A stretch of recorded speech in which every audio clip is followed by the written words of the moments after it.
por el trabajo que realizan, ¿no? Para las familias, la cercanía que tienen para con nosotros, ¿no? Las familias, ¿no? Y pues de forma muy especial, justo por estar aquí, ¿no? Hoy acompañarnos. Entonces, le damos un fuerte aplauso.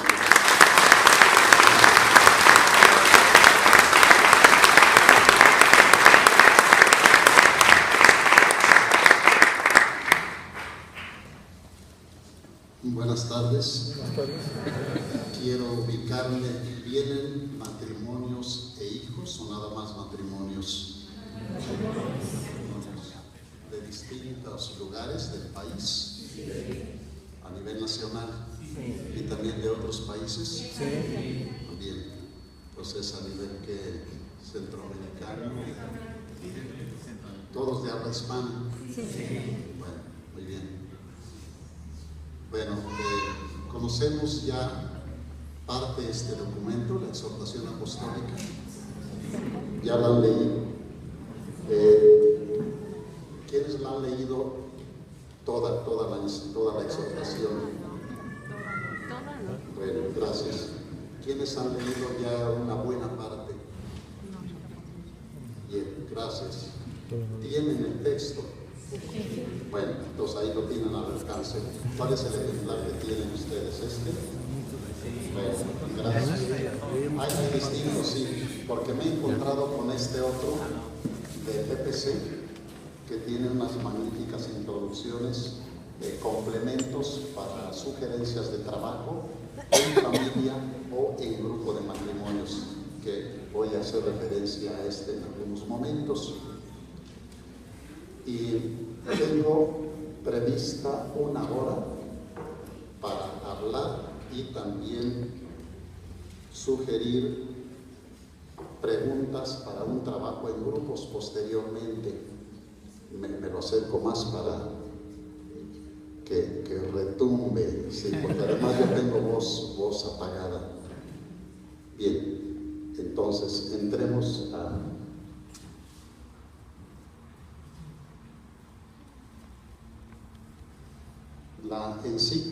La exhortación apostólica es fruto del caminar de la Iglesia a lo largo de 2 años. El Papa la publica el 19 de marzo de 2016 y todo empezó en el consistorio sobre la familia de febrero 2014. Ya para antes de esa fecha, el Papa había convocado a 2 sínodos, un sínodo extraordinario que tendría lugar en octubre de 2014 y un sínodo ordinario en octubre de 2015. Y en ese consistorio, pues es una reunión ordinaria con los cardenales, pidió al cardenal Walter Kasper, alemán, que diera el tema introductorio, quien habló sobre la familia. Y fue una intervención que el mismo Papa felicitó en público de una buena teología hecha de rodillas, pero que levantó la polvareda, porque fue una charla, una presentación no tanto doctrinal como esperaban, sino suscitando cuestionamientos para tomar en cuenta en atención a la familia. Y esto cambió ya el ambiente. Hubo 2 consultas a toda la Iglesia previas a cada sínodo. Muchos de ustedes participaron directamente. Fueron consultas que se dirigieron a todas las conferencias episcopales y que respondieron a 153 conferencias episcopales de todo el mundo, pero también a algunos grupos, asociaciones y movimientos, o personas o universidades en particular. No sé si Focolares también respondió directamente. Entonces hubo mucha respuesta. A la primera consulta se tuvo el sínodo, segunda consulta se tuvo el sínodo. Además, fruto de cada uno de los 2 sínodos hubo una relación final, o sea, lo que los padres sinodales elaboraron y lo entregaron al Papa. Y a diferencia de como se hacía anteriormente,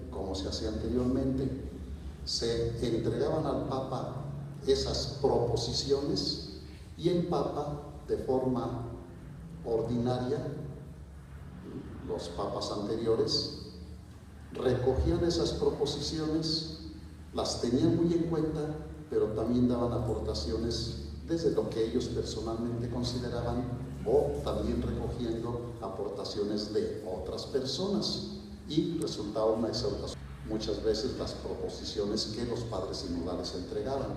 Ahora el Papa prefirió que se publicaran esas relaciones finales, la relación final del Sínodo del 2014 y la del Sínodo 2015. Entonces tuvo ya un conocimiento público. Además, el Papa también pidió que se publicara la forma de votación de número por número. La relación final del Sínodo del 2014 tuvo bastantes números, no muchos, no demasiados, que apenas lograron la aprobación, y otros números que no fueron aprobados, pero así se publicó y se dijo cuántos se necesitaban, las 2/3 partes más 1 para que fuera aprobado. Entonces, cuando no reunían esas 2/3 partes, no era aprobado. En el Sínodo de 2015, la relación final fue aprobada en todos los números, algunos escasamente, justamente un número, tuvo el número apenas suficiente para que fuera aprobado, pero también se dio a conocer la aprobación de todos los números.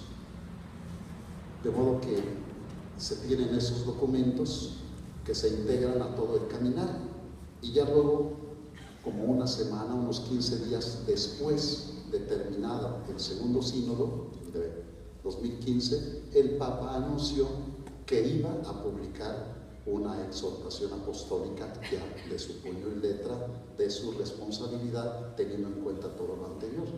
De modo que la exhortación, la alegría del amor, que así se llama en español, el texto en latín, Amoris Laetitia, es fruto de todo ese caminar de los 2 años en que participa la Iglesia Universal. Además, el Papa, entre un sínodo y otro, tuvo más de 30 catequesis semanales sobre la familia, que también algunas de ellas las cita en la alegría del amor. Estoy yendo para atrás. Y todo el proceso podemos llamarlo en espíritu sinodal.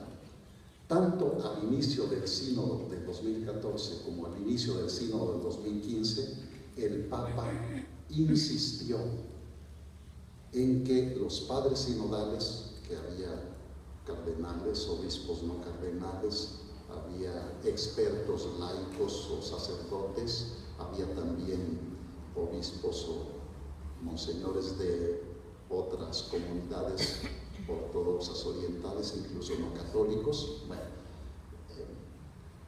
debían, decía él, hablen con claridad y valentía, no tengan miedo de hablar, no se cuiden de decir si están en armonía con lo que el Papa piensa, no tengan miedo de decir las cosas, escuchen con humildad, acojan con apertura de corazón, dispuestos a escucharse mutuamente y desde luego a escuchar todos al Espíritu Santo. A esto yo añado otro aspecto que el Papa Benedicto XVI nos había dado en la verdad en el amor: hablar y actuar con verdad y con caridad. Son 2 virtudes que se necesitan mutuamente y que yo las veo muy en armonía con el espíritu sinodal. De hecho, sínodo es caminar juntos, caminar en común. Populares, ustedes viven mucho esto con todo lo que es la espiritualidad del amor, de la espiritualidad de la comunión. De modo que el espíritu sinodal viene siendo como una especificación de lo que es la espiritualidad de la comunión. Y el Papa Benedicto XVI dice, hay que hablar y actuar con verdad. De hecho, si no hay verdad, se pierde piso. Pero la verdad con caridad. Verdad sin caridad se puede volver fría e inhumana. La caridad sin verdad castillo en el aire. Entonces tiene que ser la armonía de las dos virtudes, verdad con caridad, caridad con verdad. Esto viene siendo el espíritu sinodal que en la celebración de los 50 años del primer sínodo que tuvo lugar durante el sínodo de 2015, el Papa Francisco nos menciona cómo el camino de la sinodalidad es el camino que Dios espera de la Iglesia en el tercer milenio, para que se viva a todos los niveles, obispos, a nivel de Iglesia Universal, obispos en sus diócesis, con el presbiterio, con los laicos, parroquias, provincias, conferencias episcopales, grupos, asociaciones, movimientos, a todos los niveles, en todos los ámbitos. El Papa invita a que vivamos el espíritu de sinodalidad, al grado que si no lo vivimos, ni vamos a ser creíbles, ni vamos a ser eficaces. Y tenemos que reconocer que nos falta todavía mucho para vivir el espíritu sinodal en la Iglesia Universal. Será un reto. Podemos tener la alegría de ver que vamos avanzando en este espíritu sinodal personalmente, como comunidad, pero que siempre habrá retos para afrontar. El camino sinodal, dice el mismo Papa en la Alegría del Amor, permitió poner sobre la mesa la situación de las familias en el mundo actual, ampliar nuestra mirada y reavivar nuestra conciencia sobre la importancia del matrimonio y la familia. Al mismo tiempo, la complejidad de los temas planteados nos mostró la necesidad de seguir profundizando con libertad algunas cuestiones doctrinales, morales, espirituales y pastorales. A él son las iniciales de Amor y Leticia, la alegría del amor, en el número 2. El Papa es consciente de los debates que se dan en los medios de comunicación o en publicaciones y aún entre ministros de la Iglesia. De hecho, la actitud mediática que hubo cuando se tenían lugar los sínodos era álgida y a veces reflejaba lo que había en el interior y a veces exageraba y a veces también ya provocaba perspectivas que no eran objetivas. Yo no estuve en el sínodo de 2014, sí en el de 2015, y me comentan algunos obispos que estuvieron en el sínodo de 2014 que no era la situación de dos bandos contrarios como se quería poner mediáticamente. Ya lo experimenté el sínodo de 2015. Sí había algunos matices o muy variados matices entre dos perspectivas extremas que el Papa mismo menciona en la Alegría del Amor.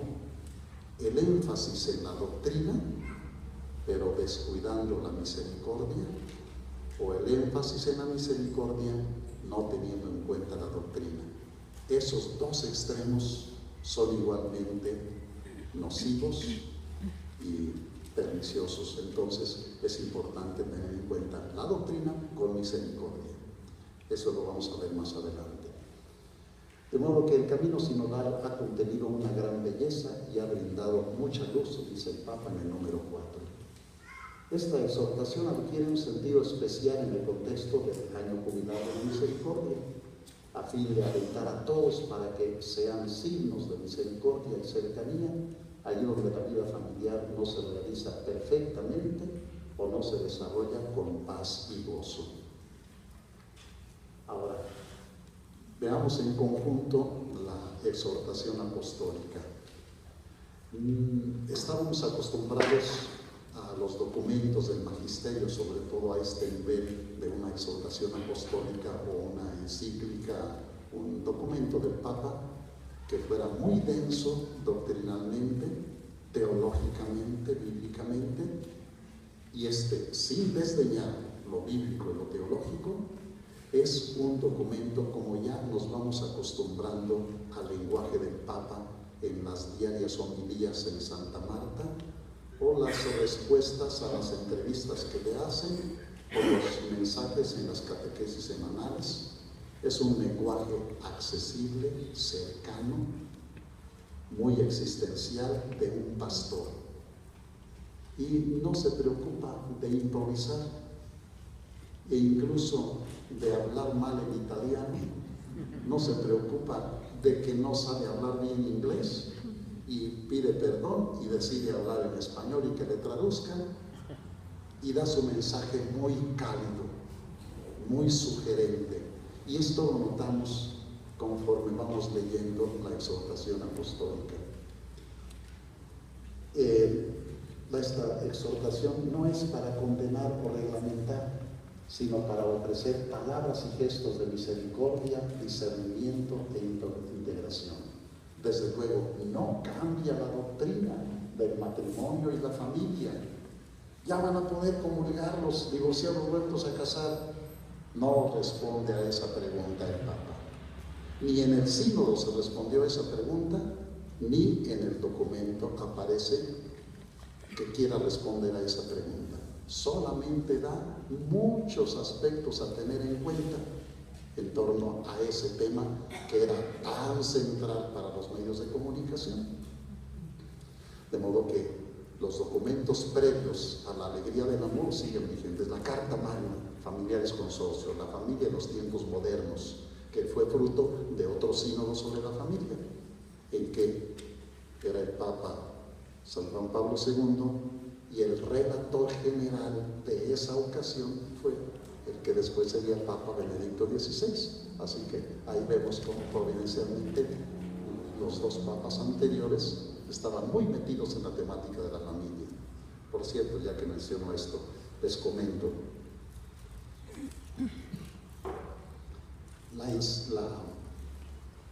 enciclopedia sobre la familia más completa es la que editó la Universidad de Navarra en España. Son 10 volúmenes. Ya hay uno más que todavía no se imprime. De estos 10 volúmenes, uno es de índice, el final, 2 y medio son de toda la doctrina del magisterio sobre la familia antes de Juan Pablo II.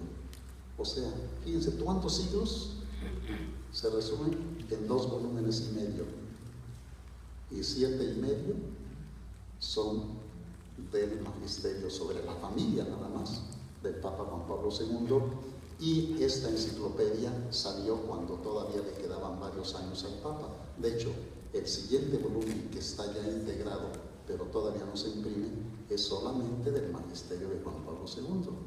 Vendrá otro volumen del magisterio de Benedicto XVI, y ya lo que el Papa Francisco va diciendo amerita para otro volumen también. O sea, la riqueza de magisterio de los últimos papas sobre familia y vida.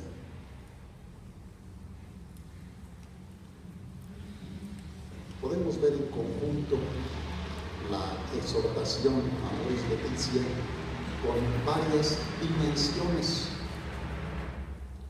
Una primera dimensión es la bíblica. Por ejemplo, del matrimonio y la familia a la luz de la palabra de Dios. El primer capítulo, como se van a repartir en grupos, sobre todo el primer capítulo tiene mucho de esto. Ya de antemano digo algo que anoté al final. Estas dimensiones no están seccionadas, sino que se entretejen y complementan a lo largo de toda la exhortación. El capítulo que ustedes vayan a profundizar les va a ayudar a encontrar varias de estas dimensiones que se van entretejiendo. Entonces está esta dimensión bíblica. La Biblia poblada de familias, de historias de amor y de crisis familiares. Y ese mismo enfoque bíblico va apareciendo a lo largo de la exhortación en otros capítulos. Por ejemplo, el capítulo 4 desglosa el himno de la caridad de San Pablo, de modo que no es nada más el capítulo 1. La dimensión sociológica, el analizar la realidad y los desafíos de las familias, muy fuerte en el capítulo 2, pero va apareciendo repetidamente ese aspecto sociológico.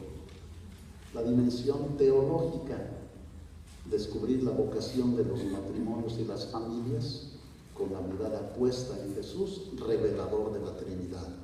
También es una dimensión constante, sobre todo el capítulo 3. Y hay una parte que ya se integra en el magisterio y que todavía estamos invitados a profundizar: la teología de la Trinidad como paradigma para la vocación del matrimonio y la familia. El matrimonio y la familia es comunión de personas a imagen de la Trinidad. El cardenal Ouellet, francés, que es responsable de la Comisión para América Latina y del Dicasterio de los Obispos, ha profundizado en estos temas. De hecho, él fue antes profesor del Instituto para el Matrimonio y la Familia, y por allí va dando más orientaciones. Tiene 2 libros al respecto que ya pueden orientar mucho. La dimensión antropológica, la realidad sexuada de varón y mujer, diferentes pero iguales en dignidad, complementarios y que en su amor fecundo procrean, acogen y educan a sus hijos. Y que un grupo va a profundizar porque es una realidad, una dimensión que está siendo golpeada en sus cimientos con la ideología de género, que ya no habla de sexo, sino de género.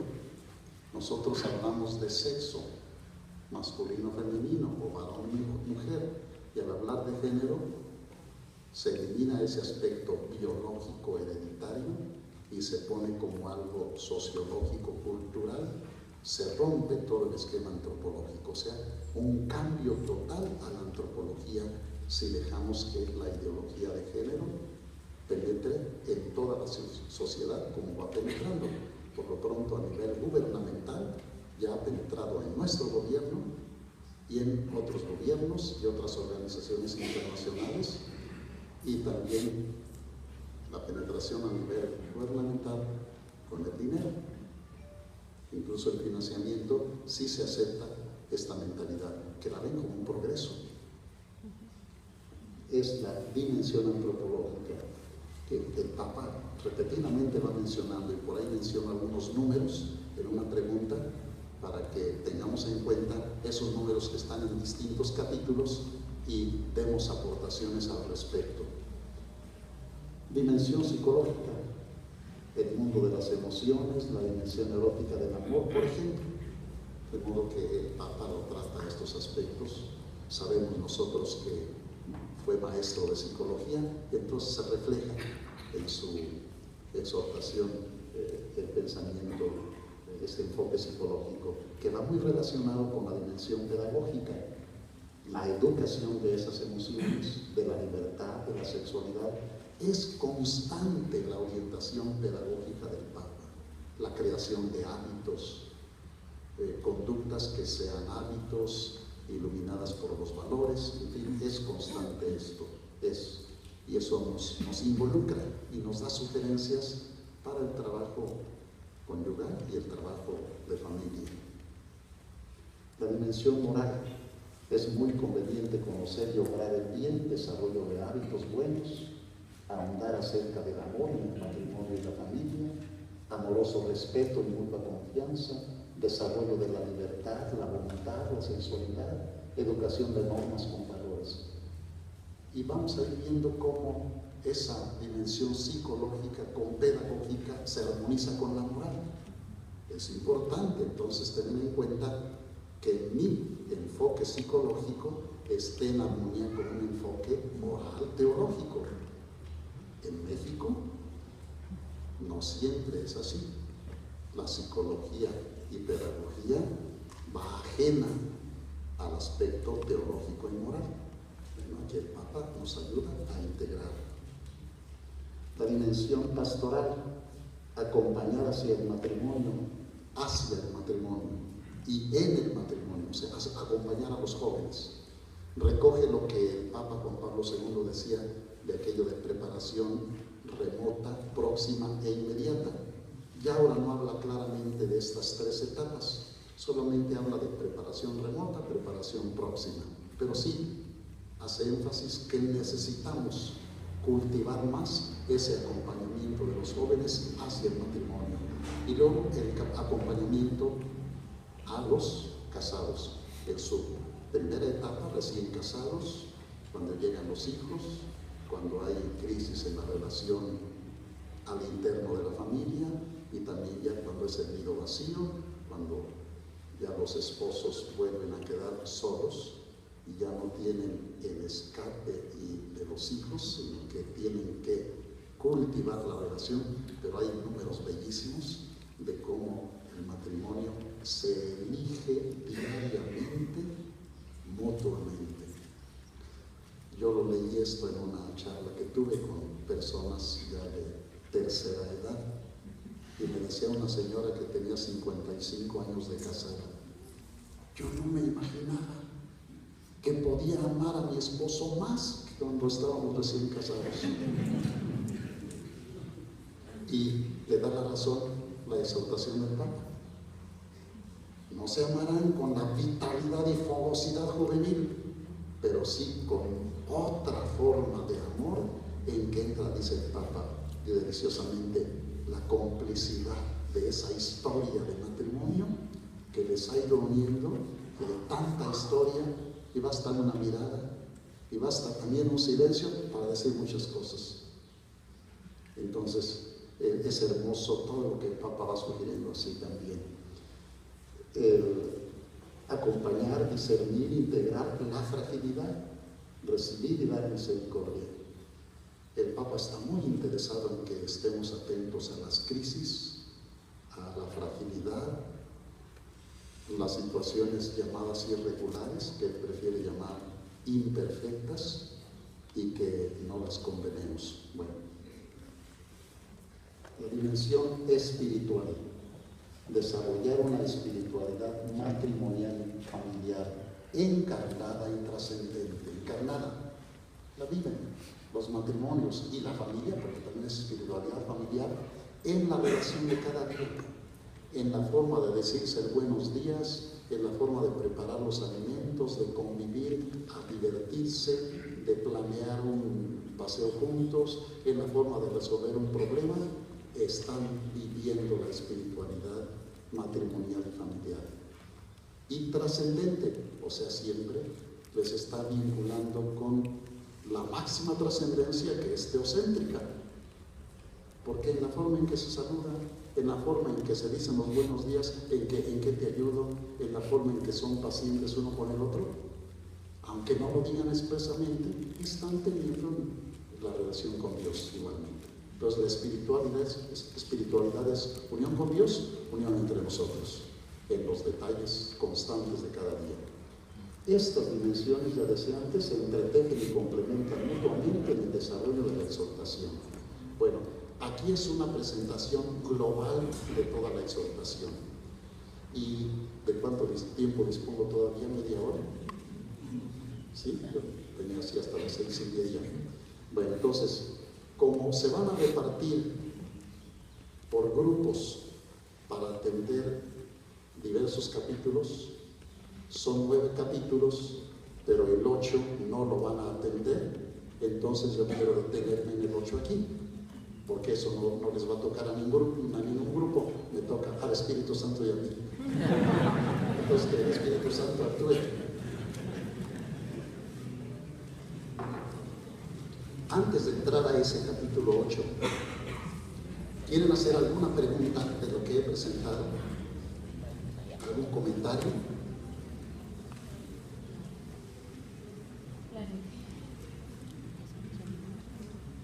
Bueno, todas estas dimensiones de alguna manera las van a encontrar, no todas en todos los capítulos, pero sí van a decir, ¿cómo se relacionan esas dimensiones? Para mí es lo valioso, ¿cómo se relacionan? ¿Cómo el Papa aterriza el lenguaje bíblico, teológico, con el pedagógico, con el pastoral? Leían al cardenal Carlo María Martín, un gran biblista que fue arzobispo cardenal de Milán, ya luego fue emérito y falleció hace unos cuantos años, muy profundo, muy sólido bíblicamente, y muy sugerente, muy humano, muy existencial. Bueno, tenía mucha hondura, también jesuita, por cierto. Tenía mucha hondura. El Papa Francisco, diríamos que tiene mucha sensibilidad humana y pastoral, y que nos sugiere inmediatamente muchas cosas que podemos hacer. De modo que si no hay entonces preguntas o comentarios, se van a repartir en los capítulos. Después vemos esas preguntas que tienen. ¿Ya se repartieron? Ya están. Bueno.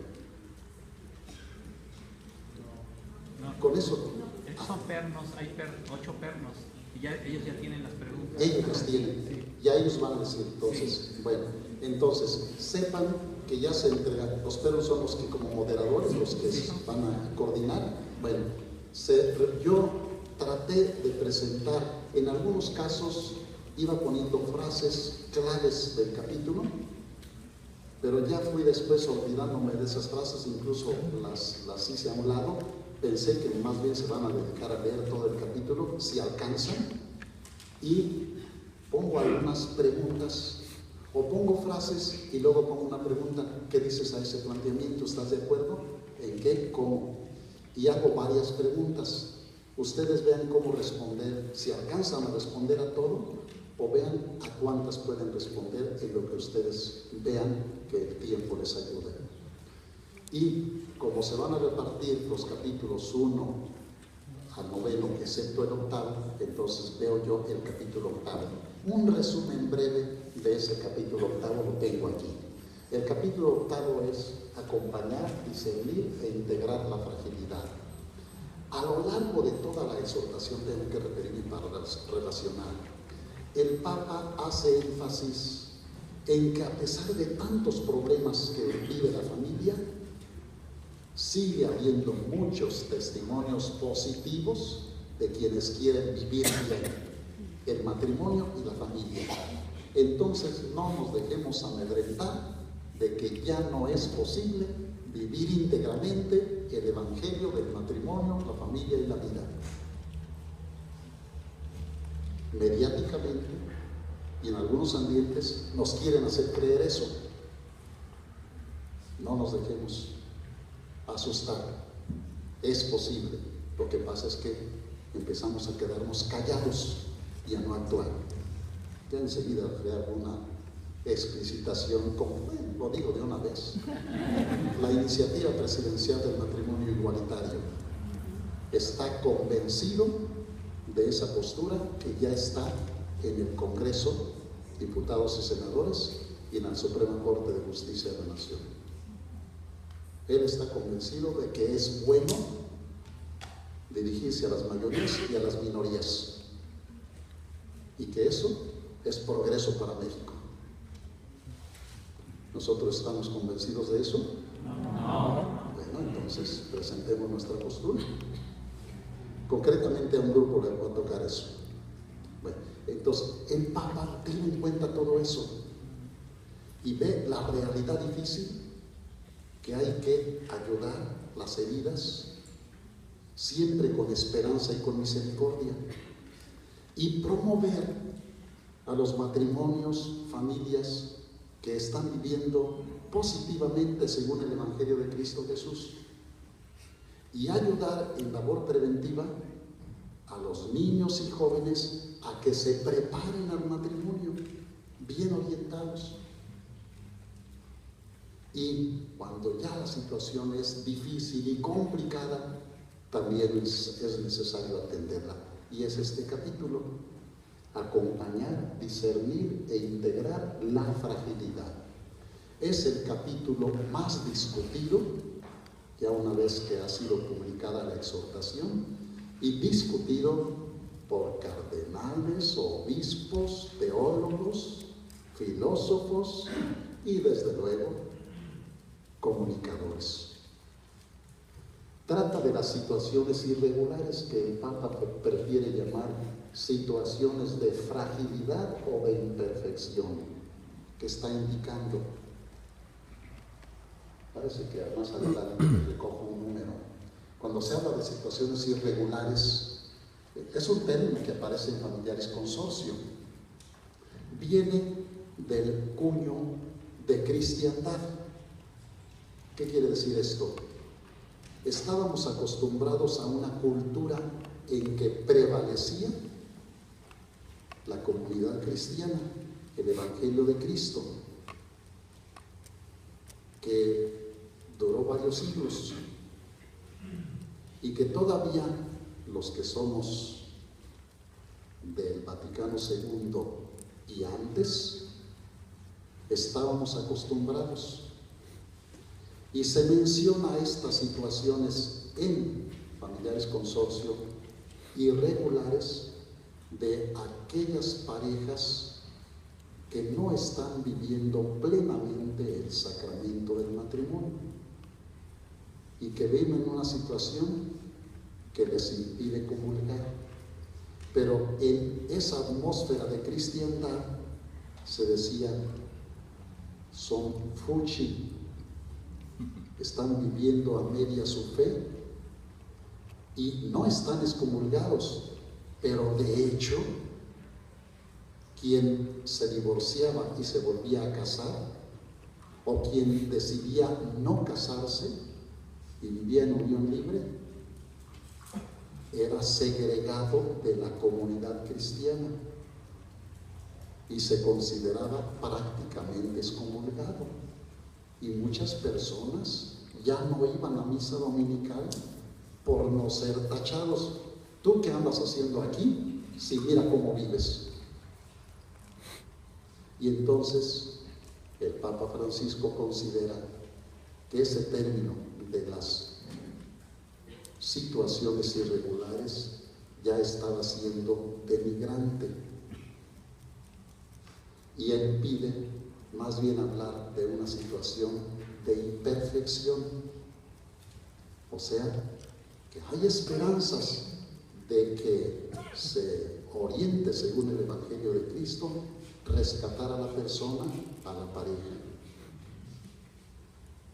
Son situaciones que con una atención llena de misericordia puedan ser oportunidad de camino hacia la plenitud del matrimonio y de la familia a la luz del Evangelio. Fíjense, los números son anteriores al octavo. El 200. No, pongo otros números más adelante. Aquí. Hemos de aprender de Jesús que al mismo tiempo que proponía un ideal exigente, nunca perdía la cercanía compasiva con los frágiles, como la samaritana o la mujer adúltera. Esta idea la podemos encontrar, está en el número 38 del capítulo 2, me parece, y también aparece en el número 2 y número 3 de la introducción, como ya en el capítulo 8, número 300, número 308. O sea, aparece frecuentemente esta postura del Papa. Cristo es exigente en la doctrina, pero misericordioso en la atención a las personas. Es importante esa actitud de Jesús, exigente en la doctrina. Incluso trata de hipócritas a los fariseos. ¿Cuántas veces les dice hipócritas? Pero misericordioso con el pecador, con la persona concreta. El Evangelio de la familia alimenta también estas semillas que todavía esperan madurar y tienen que hacerse cargo de los árboles que han perdido vitalidad y necesitan que no se les descuide. Fíjense, el número 76 es mucho antes de ese capítulo 8. O sea, yo me imagino, de hecho es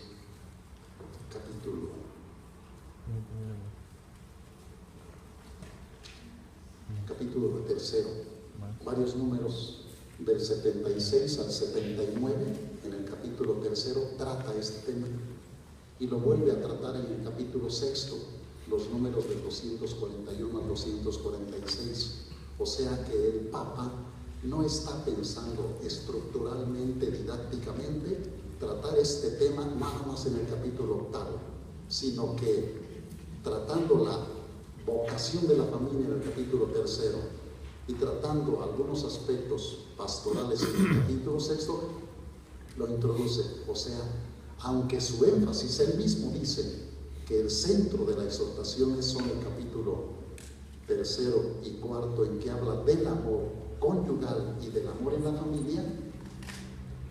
De hecho, este tema le interesa mucho por la forma en que lo va repitiendo, ese énfasis.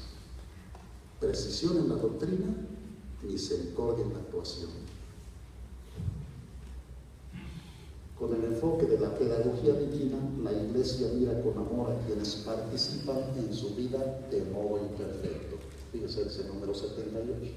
Pide para ellos la gracia de la conversión, les infunde valor para hacer el bien, para hacerse cargo con amor el uno del otro y para estar al servicio de la comunidad en la que viven y trabajan, como una oportunidad para acompañar hacia el sacramento del matrimonio, ahí donde sea posible. Varias veces habla el Papa de ese enfoque, que nos entre a nosotros. Lo trató también allí en el sínodo. Hubo intervenciones allí inesperadas del Papa. Hay una que aparece ahí, ahorita les voy a decir cuando aparezca esa frase. A las personas divorciadas que viven en una nueva unión, es importante hacerles sentir que son parte de la Iglesia, que no están excomulgadas. Estas situaciones exigen un atento discernimiento y un acompañamiento con gran respeto, evitando todo lenguaje y actitud que las haga sentir discriminadas y promoviendo su participación en la vida de la comunidad. Para la comunidad cristiana, hacerse cargo de ellos no implica un debilitamiento de su fe y de su testimonio acerca de la indisolubilidad matrimonial. Es más, en ese cuidado expresa su caridad. Hago un resumen de ese número 243. Tuvimos aquí cerca, en la ciudad de Puebla, una reunión nacional el año pasado y se hacía mucho énfasis en la misericordia con los divorciados vueltos a casar, y una señora muy preocupada me dijo: ¿y entonces dónde quedamos los que estamos bien casados? ¿Vamos a quedar relegados? Se atiende tanto, se quiere hablar tanto de la misericordia, que parece que nosotros ya somos de segunda. Y me pedía que yo pues le llamara la atención a un obispo que estaba con esta postura.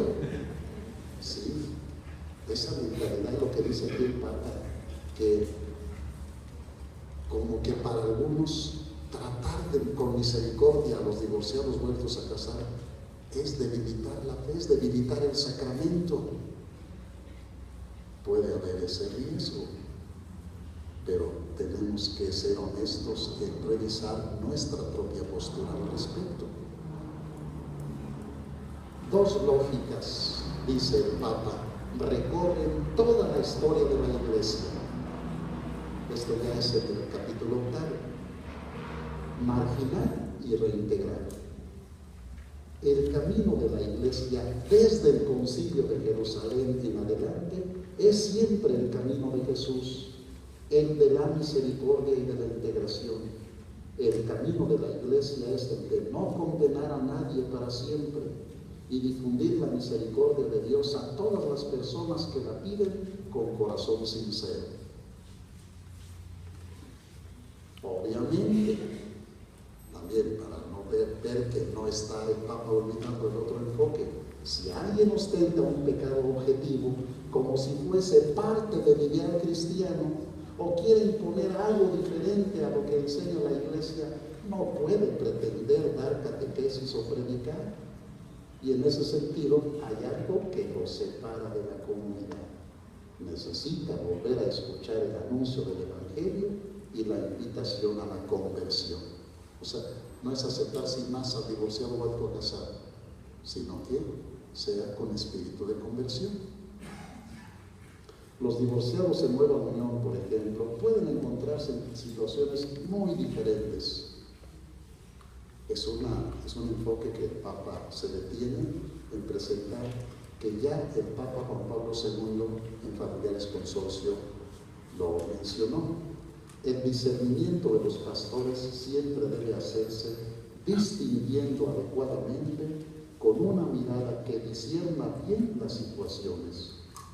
Y sabemos que no hay recetas sencillas. Nos complica, pero nos pone a estudiar y a hacer oración.